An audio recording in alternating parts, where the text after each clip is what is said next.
What's up guys, this is Anthony with Everything Practical, and today I'm doing a review that's a little bit different from my normal reviews. Today I have two screens with me that are a 21:9 aspect ratio ultra-wide computer monitor screens. Now why do I have two monitor screens? Well, I've been doing a lot of working from home because of the current situation, and to improve my workflow I purchased a ultra-wide monitor to help me work more efficiently while I'm working from home. Now, after I got one of these, I realized that it wasn't working as well as I had expected, and I'd purchased another. And now I'm doing a comparison because one of these will stay and one of these will go back because I just don't like it and it doesn't perform as well as the other. And here's my comparison between the Samsung LC34J791 and the Dell Ultrasharp U3419W. Let's get into it. So first off, you might be wondering, why would you get an ultra-wide screen when you can have the normal standard screen that everyone has? And the normal screen is a 16:9 aspect ratio, and the aspect ratio is the ratio between the height of the screen and the width of the screen. So most TVs, or even all TVs, I think, the modern day TVs, the LED, the OLED, Samsung, LG, they all have an aspect ratio of 16:9. Now these screens are ultra wide screens with an aspect ratio of 21:9. And what that means is they are wider than your 16:9, and you can fit more on the width. So when you're working on these screens, you have a lot more real estate to fit more screens and panels. Now the dimensions of the Samsung and Dell screens are both pretty close to what they show on the websites of both monitors, but I did my own measurements and this is what I came up with. With the Samsung, the screen only has a width of 85 centimeters, height of 36, and a depth of 31.5 centimeters. And in inches, this is 31.7 inches wide by 14.2 wide by 12.4 height. Now with the stand, the height increases to the maximum height of the screen of 51.5 centimeters or 20.5 inches. Has a width of 81.5 centimeters, height of 36.2, and a depth of 25 centimeters. And in inches, this is 32 inches by 14.35 inches by 9.8 inches. And with the stand and screen fully extended, you have a height of 53 centimeters or 20.9 inches, so a little bit higher than the Samsung. Next up, we have the refresh rate. Now the Samsung has a higher refresh rate of 100 Hz compared to the Dell. It has 60 Hz. Now this is important if you're moving things around on the screen or watching any videos. A higher refresh rate is going to give you a smoother looking picture.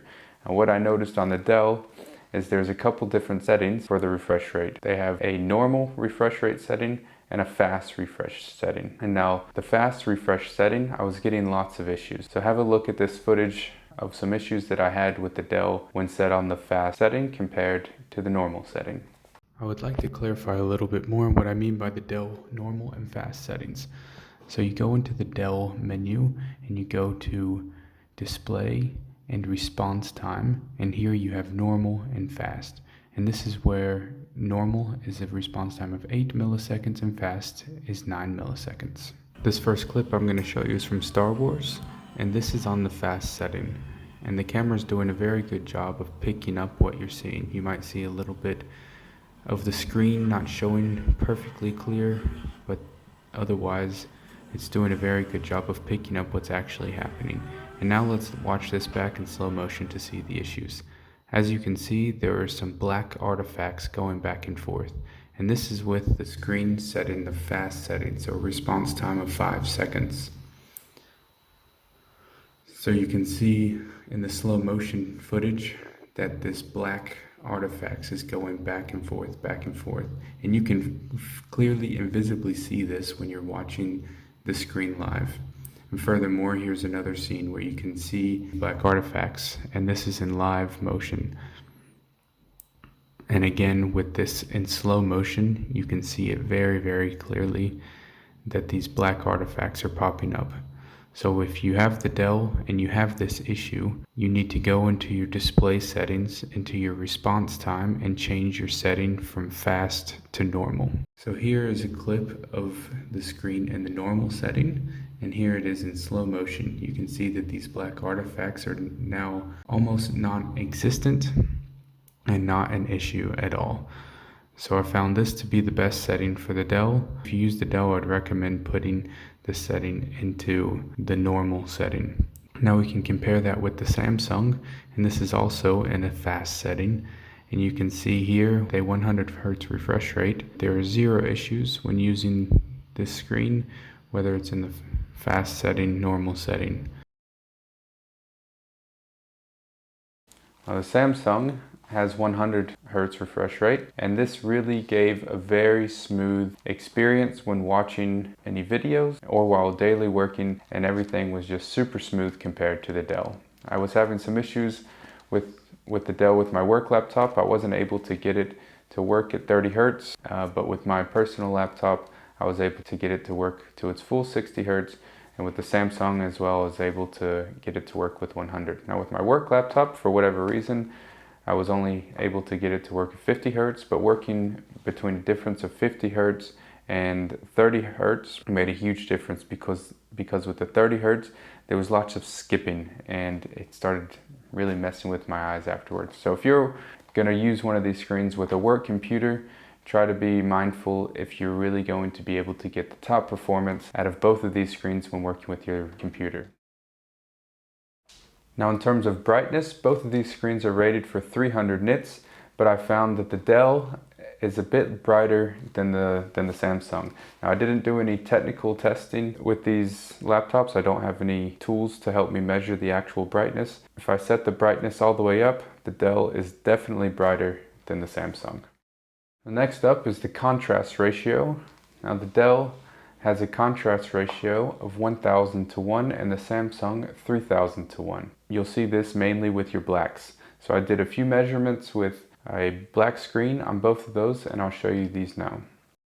Since both of these screens are two different types of panels, here's a video showing the Dell screen in a pan upwards, so you can see how the blacks will change.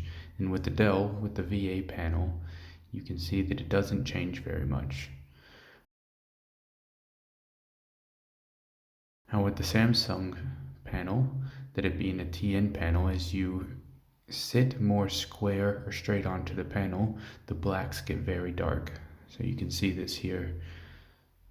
And as you move up and down where you're not square to the screen, you can see that it has a lightness to it. But this is what gives it such a nice contrast.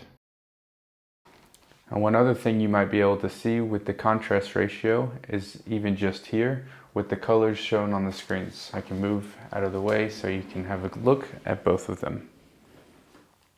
You can see that the Samsung here on the left, you can see in these areas where the sunset is shown that the oranges and the pinks and the reds are really shining through and look quite a lot better than the softer on the Dell over there on the right.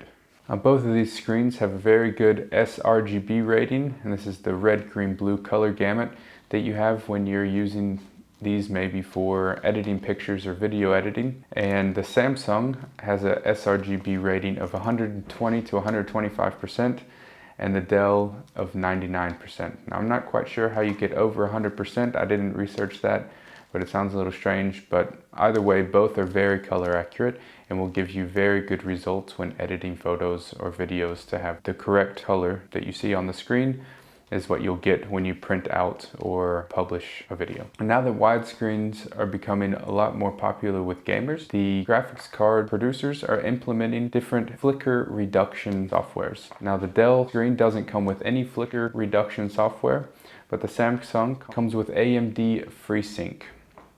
Now there are two types of flicker reduction softwares out at the moment. There's the AMD FreeSync software and the NVIDIA software called G-Sync. Now when you're looking at purchasing a screen in general, you want to make sure if you want this flicker reduction software included in your screen that it matches the GPU, the graphics processor in your computer.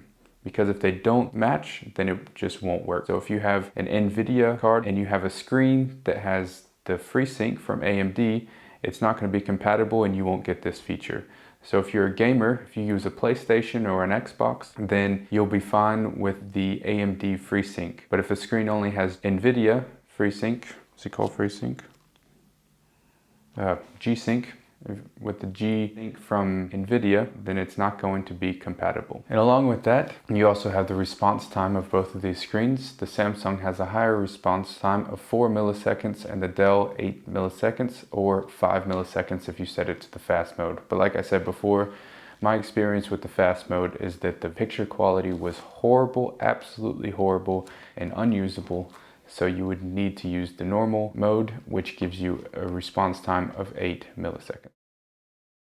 Now on the Dell, you have two HDMI inputs, HDMI 1, HDMI 2, DisplayPort, and then DisplayPort USB-C 2.0, and this is where you'll plug in your laptop or anything else that you want to transfer an image from. This also gives 90 watts of power delivery.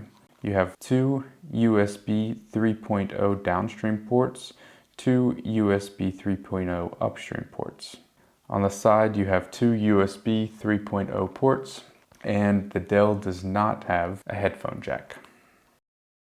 The ports on the Samsung, you have a headphone jack, a USB 2.0 or two USB 2.0s. You have USB 3.0 Thunderbolt 3 and a USB 3.0 Thunderbolt 3 again with 85 watts of power delivery, and this is for when you're plugging your laptop into the screen. You have a DisplayPort in, HDMI in, and then finally your power. Now if you look at the other side of the screen, this is where you have your joystick for controlling the settings of the screen. One thing extra to mention is if you have a Mac, it most likely will not work with the Dell because the Dell is not Thunderbolt 3 compatible. So if you have an Apple product that's Thunderbolt 3, it's not going to have a compatibility with the Dell. It will with the Samsung because the Samsung's Thunderbolt 3. Now, both monitors come with speakers. I found this very, very handy, and one of the things that was top of my list because I'm not always going to be using headphones when I'm using my computer. Now the Dell has two 9-watt speakers and the Samsung has two 7-watt speakers. Now I've tried to do a sound test, so let's see how that turned out and let's see if we can compare the sounds coming out of both of the screens. Idea generating technique used to identify risks and problem areas as well as to devise solutions. It generally involves a group of team members or subject matter experts. Change management involves change control boards, expert judgment, and meetings between different stakeholders. The outcome of these meetings are either approval or rejection of the change. Now the speakers I use quite a lot when I'm working or doing any video watching on the monitors, and I was extremely disappointed with the speakers from the Dell. You could hear from the sound test that voices were muffled, and on the Samsung they were crystal clear. I'm not sure if this is a defect of the monitor or if this is how they sound on every monitor that Dell's made, but this has sounded really poorly. Last thing for the monitors is their power rating. The Samsung is rated for 55 watts, although on the Energy Star sticker I saw that it was 65 watts, and the Dell is rated for 41 watts. Now this will give the Dell a power rating of A on the Energy Star scale, and the Samsung a C. So if you're extremely power conscious, then maybe this will sway you one way or another. But in the end, this isn't very much power and it's not gonna increase your energy bill by an extraordinary amount. And you might not even necessarily notice between either monitor. These are also adjustable. The Dell screen has a tilt rating of -5 degrees to 21 degrees. Now because the screen can go up and down, the tilt is the same whether you have the screen all the way up or all the way down. You still have the full tilt range of -5 degrees to 21 degrees. Now the Samsung has a variable height adjustment and it has a different tilt range whether you have the screen all the way up or all the way down. If the screen is all the way up, you have a tilt range of 14 degrees downwards to 22 degrees upwards. And if you have the screen at the lowest position, you have a tilt of -2 degrees to +34 degrees. and Samsung gives an accuracy of ±4 degrees. Now the Dell screen will swivel 30 degrees both directions. The Samsung does not swivel in either direction. I didn't find the swiveling to be necessarily helpful when I was using it as my monitor, because I just sit straight in front of the monitor, so I don't necessarily need it to swivel. If I find that one side is maybe further away from me than the other and I want to try to straighten it up a bit, then I'm just going to adjust the whole stand. Both screens have monitor menus, so let's first go over the monitor menu with the Dell. First, when you click your button, you have four bubbles that pop up. The first is the preset modes, starting with standard, comfort view, movie, game, color temperature, and custom color. You can close out of this, and then the second menu from the left is your volume. I found the optimal spot to be between 60 and 90, but I typically had left it at 75. And next is your main overview settings, your brightness and contrast, your input sources, color, your display, picture and picture settings, your USB settings, audio. Here you can also again change the volume, the main menu, and to personalize the keys. And lastly is others, just mainly info about the screen. The Samsung monitor has a joystick on the back of the screen. You can press this in, up, down, left, and right. So to pull up the menu, you press it in, and if you press it again, you'll go back out. To the right is picture in picture, to the left is input, and up are your menu settings. First setting is picture, brightness, contrast, sharpness, color, eye saver mode, game mode, response time, picture size, and overall report of the picture. You go back, you have your picture in picture settings, your on-screen display, the system settings, self-diagnostic, display port, eco savings plus, off timer, source detection, auto source switch, USB hub, key repeat time, power LED on, or to reset all of the settings. And if we go back twice, then we have the information on the screen. This gives you all of the information of the screen that you have. And then to exit out of this, you can press back to the left twice and it will return, and it will make this pop-up menu screen go away. So, out of the two, which one am I keeping? Well, it might be kind of obvious after seeing a lot of the pictures and videos, and I'm keeping the Samsung. Now the Dell, from the speakers and the image quality that I was getting from my laptops, it just is a really, really poor performance. Now, I'm not sure if everybody experienced this or if my model's defective, so if Dell wants to send me a new one to try out again, I'll definitely do that, but I will not be spending my own money on the Dell screen like this.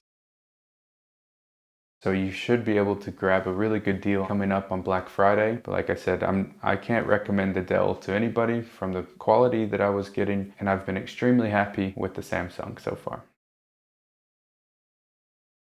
So now I need to answer the question, is this a practical product? Because this is everything practical, and I'd like to tell you at the end whether I found the product that I reviewed practical or not. Now, a couple things to consider about the Ultrawide. Normally the Ultrawides are considered to be two normal 16:9s put together. So if you look at it in a sense that you would have to buy two screens to have the same amount of working space that you would on this screen, then it is a little bit more practical to have one screen without the bezels in the middle separating your view. I really like working with this ultra wide screen. The 21:9 aspect ratio is really, really enjoyable to work with because you have a lot more space without the bezel in the middle. Additionally, if you're working on a laptop and you're looking for another monitor, if you have the space on your desk to fit it ultra wide, I would recommend ultra wide over one normal screen, because it gives you that extra space. You'll be much more efficient when working with multiple windows open as compared to the 16:9. You can fit 2 windows very comfortably next to each other on this monitor. So do I find it practical? Absolutely, but it's a little bit of a luxury item because it's a little bit more expensive.